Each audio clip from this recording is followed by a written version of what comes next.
প্রশংসা হয়েছে ঠিক, কিন্তু একটু লাশা লাগাই হয়েছে, ঠিক না? এটার ইনজেকশন মারা হইল না যে চেয়ারম্যান ভালো মানুষ, এটা বললেই তো হয়।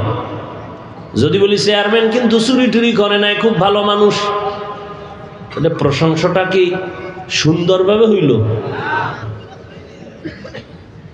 আল্লাহ সবসময় পবিত্র, আবাদুল আবাদ। কেন বললেন আল্লাহ সুবহান, আমি পবিত্র?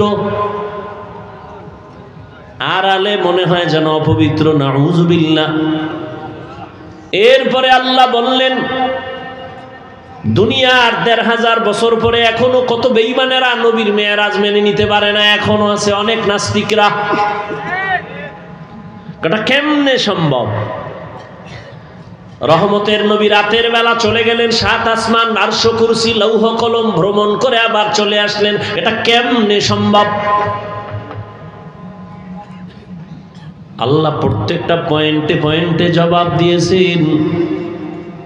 আল্লাযী আসরা বিআবদিহি, একটা একটা শুনেন। প্রথম কথা হলো রহমতের নবীর মেরাজ কেন রাতের বেলা হলো?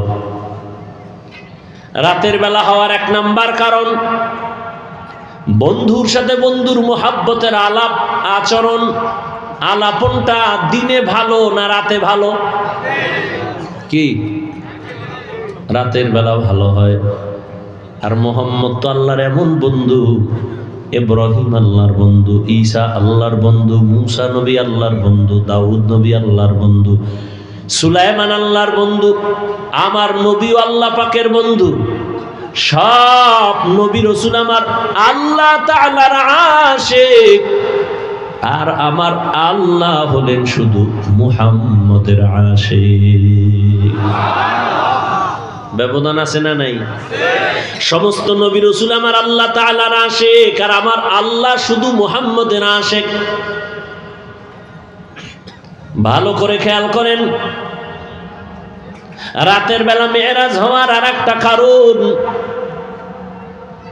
যদি দিনের বেলা হইতো সবাই দেখে ফেলতো, আর দেখা বিশ্বাস করার মধ্যে ইমানের পয়েন্ট বাড়ে না, বরং না দেখা বিশ্বাস করার মধ্যে ইমানের পয়েন্ট বেড়ে যায়। আমরা আল্লাহকে মানিনি দেখা না, না দেখা। ইউমিনুনা বিল গায়ব,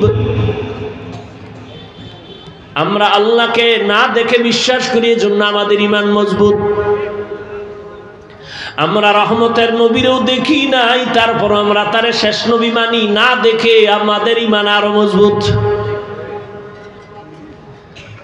আমরা নবীজিরে দেখি না, এরপরও নবীরে বাদ দিয়া কত মিথ্যা নবীর দাবিদারেরা নবী নিজে দাবি করছে, আমরা কাউকে মানি না, আমরা মানি আখিরি নবী মুহাম্মদ সাল্লাল্লাহু।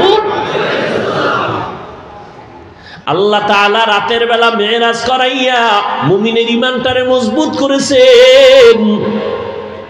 রহমতের নবী রাতের বেলার থেকে সকালে এসে আবু জাহিলরে কয়, আমি মেরাজ করে আসলাম, বাইতুল মাকদিস দেখে আসলাম।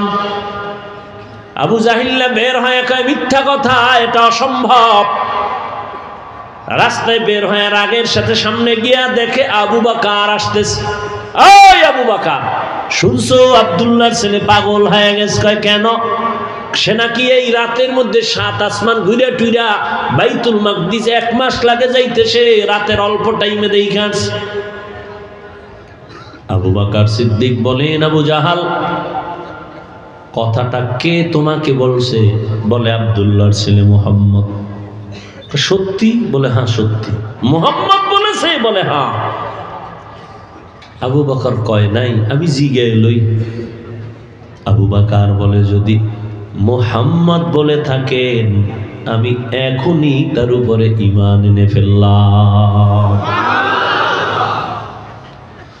আমি আবু বকর নবীর আর জিজ্ঞানের দরকার নাই, তুমি যদি বলো মুহাম্মদ বলেছে, কেউ না মানলে আমি মেনে নিলাম। এই জন্যই তো আবু বকরের এত মূল্য। রহমতের নবী বলেন, সব মুমিনের নেক আমল যদি এক পাল্লায় দেয়, আর আমার আবু বকরের 2টা আমল যদি ভিন্ন পাল্লায় দেয়, সব মুমিনের নেক আমল থেকে আবু বকরের মাত্র 2 আমলের পাল্লা ভারী হয়ে যাবে।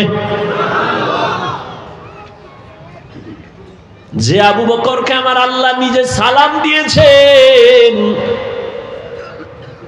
আবু বকর মেনে নিলেন। আল্লাহ বলেন সুবহান, আমি পবিত্র।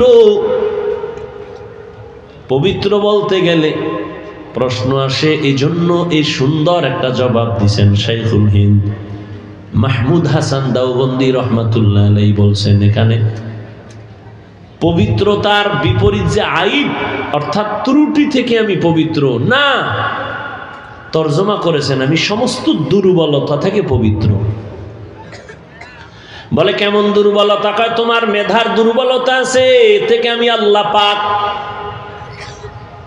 তোমাদের খানার দুর্বলতা, আমি আল্লাহর দুর্বলতা নাই। তোমাদের ঘুমের দুর্বলতা, আমার নবীও না ঘুমাইলে অসুস্থ, না খাইলে পেটে ক্ষুধা, আমি আল্লাহ এই দুর্বলতা থেকে পবিত্র। লা তাখুযুহু সিনাতু ওয়ালা নাওম, আমি আল্লাহর ঘুম নাই, তন্দ্রাও নাই।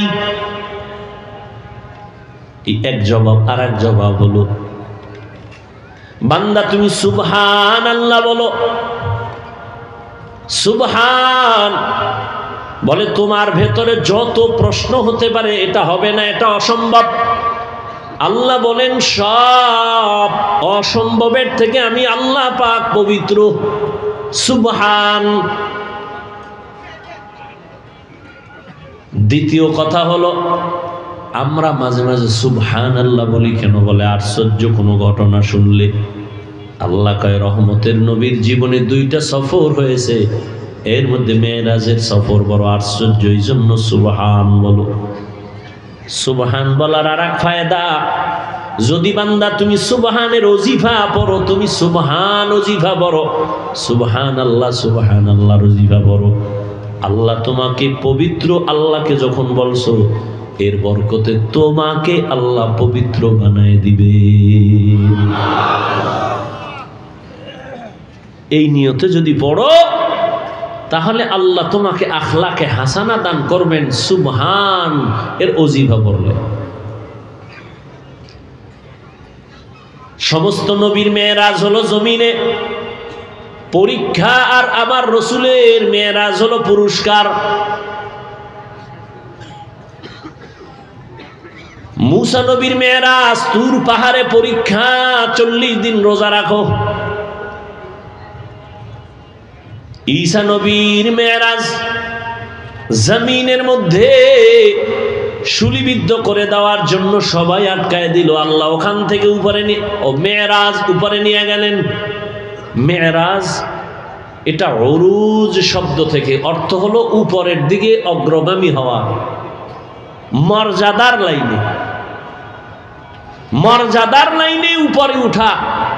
এটা 2 প্রকার, একটা জাহিরি আর একটা বাতিনি।